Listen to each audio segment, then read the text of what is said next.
All right. So, welcome, Abby Jindal. Thank you so much for being on our program. Yeah, totally. Thank you guys for inviting me. We are super excited to talk to you. I know you have like a lot of exciting things that you want to say, and definitely are glad that you get to come out and join us. Yeah. No, I love this movie. I mean, as much as I'm going to be critical, I really did enjoy this movie. I'm really excited to talk about it. Awesome. Well, we're really happy to have you on. Why don't you introduce yourself a little bit and give us yourself? Yeah. So my name is Abby, like they said. I went to college with Tony and Josh, so briefly with Tony. And I mean, I'm sure like many people who listen to you, I've been watching Disney movies forever and ever, it feels like. And I've been a particular fan of the Disney Princess franchise, even despite the fact that they, marketed heavily. I, ate up every piece of it as a child. Yeah. So adding to the lineup always excites me. So I feel like, as someone who still keeps her hair long because, in my head somewhere I'm Jasmine and who still dresses up as Esmeralda for Halloween every year. Um, I do still like to kind of look at the princesses with more of a critical eye as I become more of an adult to kind of Yeah. see how they've affected how I've grown up. Yeah, and that's really Just like little. yeah, Absolutely. that's really like what we're trying to do here is like kind of turn a critical eye towards some movies that we love and still love, but like feel like we can be critical of them now, kind of thing. Yeah, exactly. Yeah, and so I know that this is something that you really want to focus on when we talk about it a little bit. Is this Disney princess dynamic? So before we get too much into that, Tony has some rapid fire questions he's going to shoot at you, and try and keep up. You ready? Yeah, go for it. All right. Favorite Disney movie? Lilo and Stitch. Okay. Favorite non-Disney movie? Ooh, Mad Max. Oh, awesome. Favorite Disney princess? That's a toss up between Belle and Jasmine. Okay. Favorite non-Disney princess? I don't know. Fair. Are there any princesses? Let's go with Anastasia. Think of any others. All right. Favorite vegetable? Spinach. Favorite 90s song? All of them? That one, what was that group? Bowling for Soup? You remember Yeah. that? 1985. Yeah. Especially that one. Yeah. Okay. What do you think about when you are alone in a car? What I'm gonna make for dinner. Fair enough. Really All right. lame. I turned into an adult, but like that's what I think about. Fair enough. All right, last question. Let's assume that you are making fun of Josh to your friends. What's the first trait you choose to lampoon? Ooh, hold on. That he's picky. He is picky. That's a good one. Okay. I don't know why I remember that, but I remember that. I don't like that Tony got to choose the questions. Wonderful. All right. Well, great. So jumping right into this Disney princess dynamic. What are your thoughts on Moana as distinct from those other ones? So I mean, well, with Moana, I guess I can't really speak with a whole lot of authority on like Cinderella or Sleeping Beauty or Snow White because while I watched those movies, I never really connected with them so much because it felt like they weren't really built for me. So I guess, with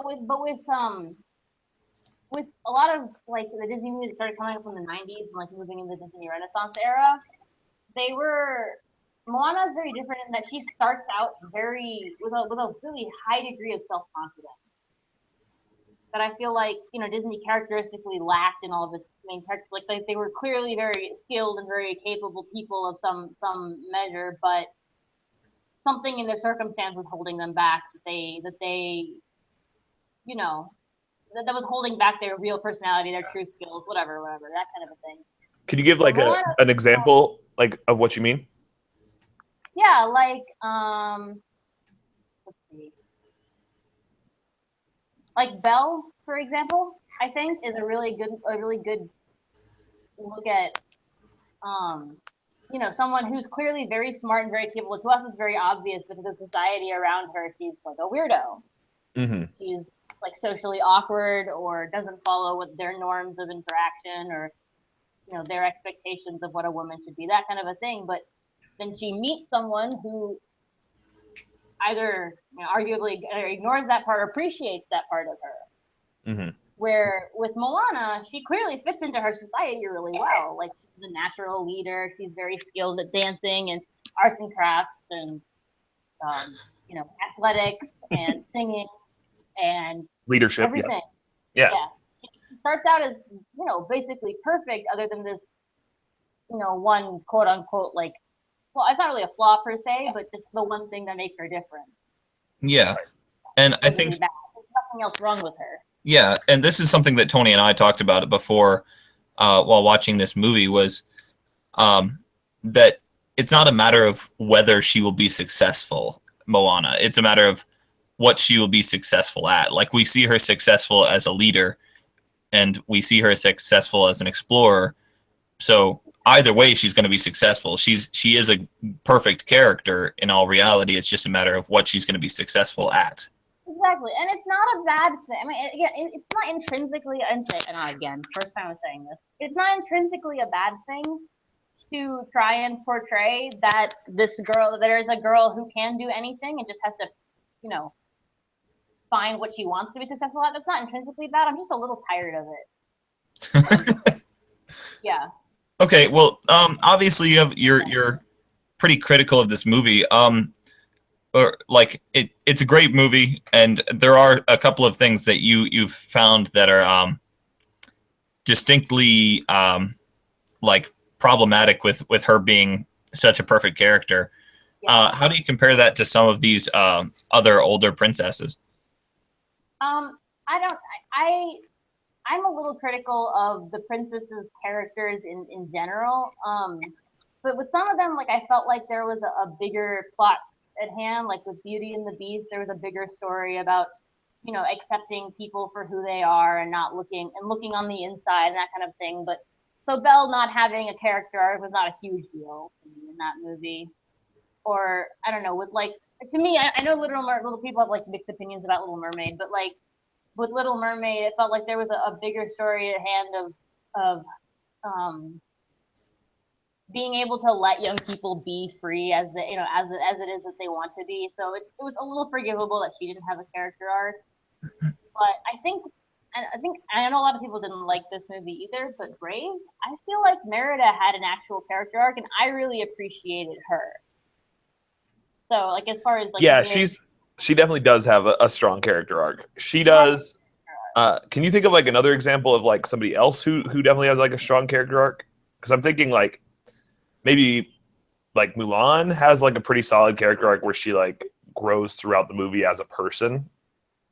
She does somewhat, but I don't feel her flaws quite as strongly as I did Merida. That's all. She has a character. Yeah, she definitely has more of a character arc than Moana did, and she actually struggles to some degree, I think. Yeah. Cause like, I love the movie Moana. Like, I have amazing things to say about Maui as a character and Dwayne The Rock Johnson's voice acting, and I absolutely love that. Alan Tudyk. And Alan's beautiful chicken noises. Yeah. But yeah, and again with Mulan, there was a like a larger story at hand that really kind of Mulan's small but existent character arc fit really well into. And I feel like that with this movie, they could have given her a little more of a struggle. Yeah. Whereas with Mulan, she had to struggle with the things that she was bad at. Yeah.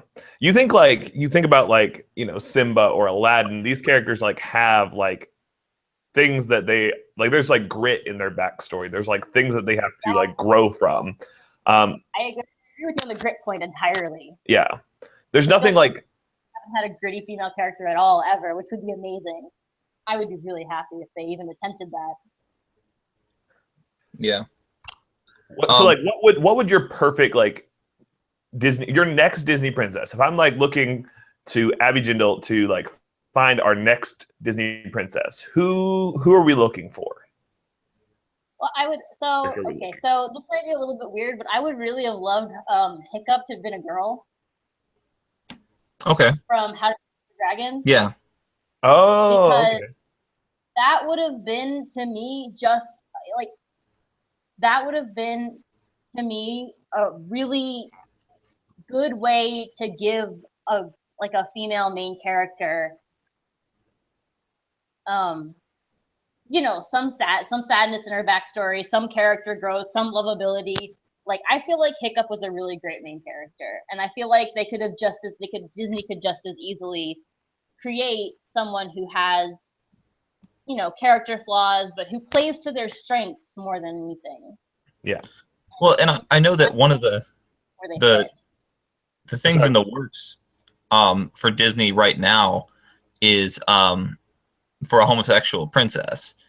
What are your thoughts on that in terms of like personal struggle? I mean, that would be quite a character arc.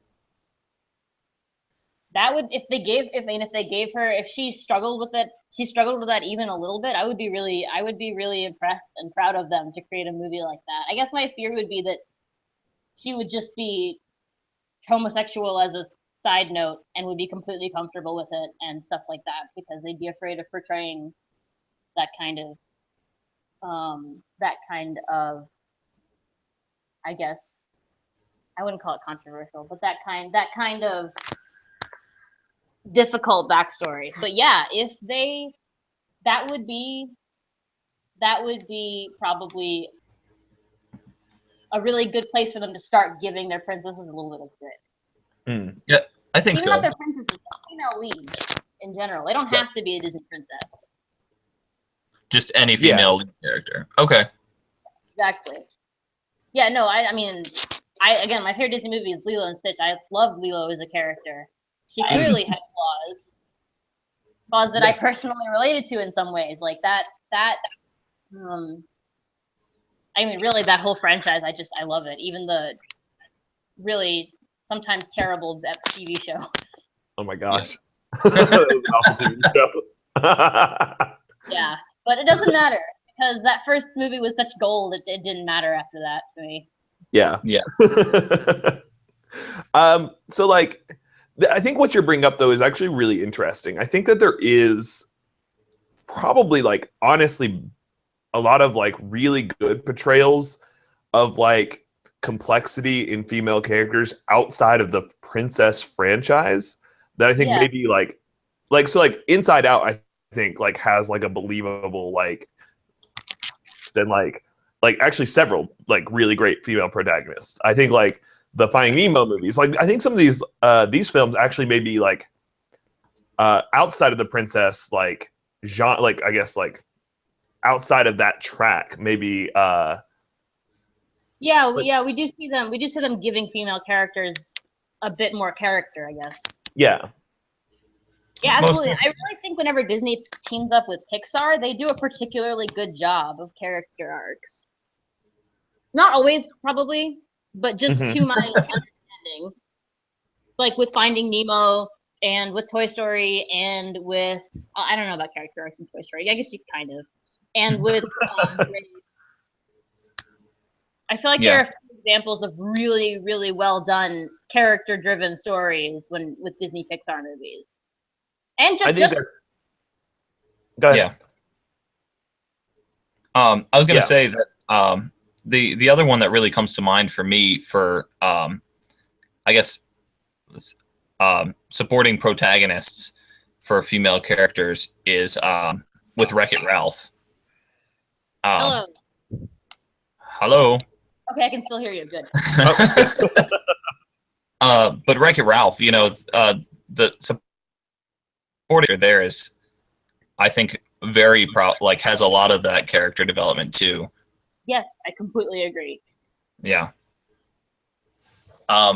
Okay, so like, if you were to say that the way to fix your issues with Moana, with her character struggle, how would you propose to have gone about that differently?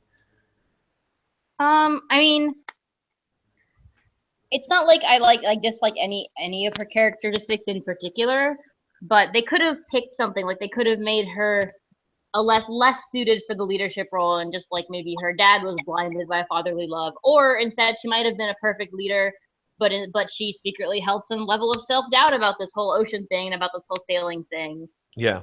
Or like they could have taken one thing, or maybe she was really smart and so capable leader, but she wasn't physically capable, and so she had to learn how to Yeah. overcome that part of herself. Yeah. Like with Mulan, who wasn't like necessarily physically capable, but she was clearly very intelligent. Yeah. Right. That was her struggle. I feel like they could have just picked something to give Moana a struggle. Besides like specific like sailing knowledge kind of thing, Yeah. which she picks up in like 5 minutes. So Yes, no, she picks it up in 5 minutes, and she didn't even have to really struggle. It was like a 5-minute scene of her struggling to navigate, and then the storm. Yeah.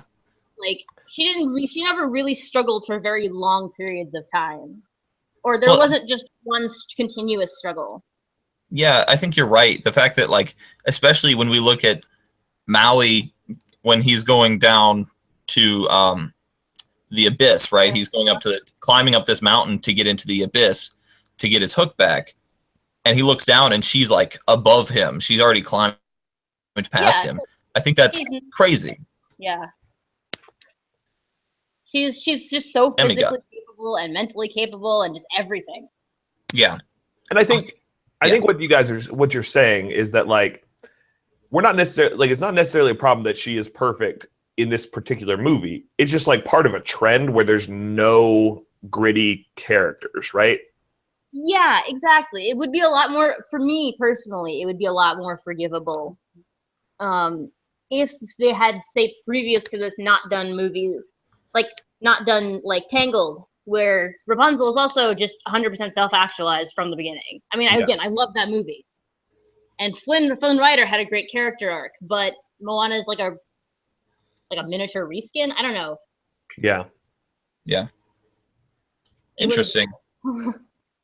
I mean, you're right. It's definitely something that has been happening for the past couple of movies with Disney female characters that are the lead characters. It is a trend, and I think that it's something that I would like to see remedied in the next Disney princess movie. You're right.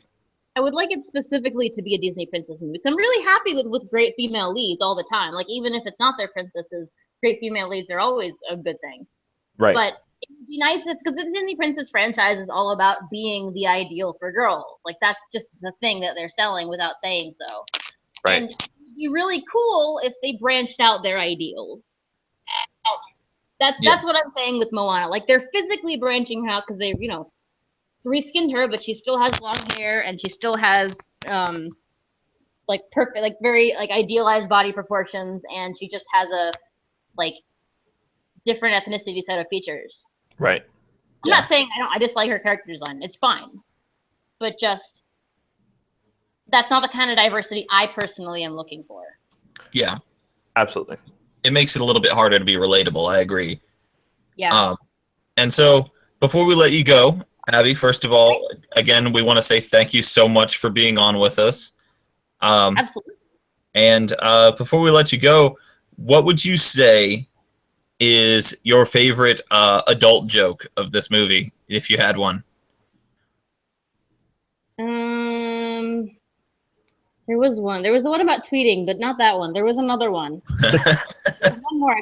I like that she almost said "son of a bitch." They even animated the bee in her mouth before she did. Yeah, they did. Yeah. That was mine too. I appreciated that. I do miss. I know this is a little bit weird, but I do miss the very vaguely sexual references that they would make once in a while. Oh yeah. because now it's really like someone will immediately point it out. Yeah. So it's not as much fun. But Yeah. I did enjoy those. But that was funny that she almost said son of a bitch. I laughed out loud in the theater. Yeah, no, that was definitely. I like laughed really loudly and no one else was laughing. I feel like we're doomed to like forever and ever be like the only adults in a like theater full of kids. Hey, if you have kids, then it's not a problem. That's true. Currently don't. It'll be a problem for another few years, but at least a little down the line, it'll be less awkward. Yeah. We're gonna call this episode "Have Disney Babies," so you can go to movies without feeling awkward. Exactly, that's what I'm saying. I see people cosplaying with their children in Disney outfits. Like that is the most genius move. It's Yeah. brilliant. Well, Thanks so much again. Yeah. Yeah, thank you guys for inviting me. Yeah, Yeah. this has been awesome. And hopefully we'll have you on again. Yeah, totally. All right. Well, send our love to everybody at the Disney Movie Club or Disney Film Club. You're gonna be Well, there for grad school soon, right? Say what? You're gonna be there for grad school soon, right? Yep, I'm gonna be at NC State for veterinary school in the fall, so I'm going to start going back to Disney Film Club. All right. Awesome. Well, tell everybody we say hi, and well, actually, I guess we can tell everybody we say hi. Hi, everybody. Yeah, I guess. Thanks so much again. We'll talk to you later. Absolutely. See you around, guys. Thanks.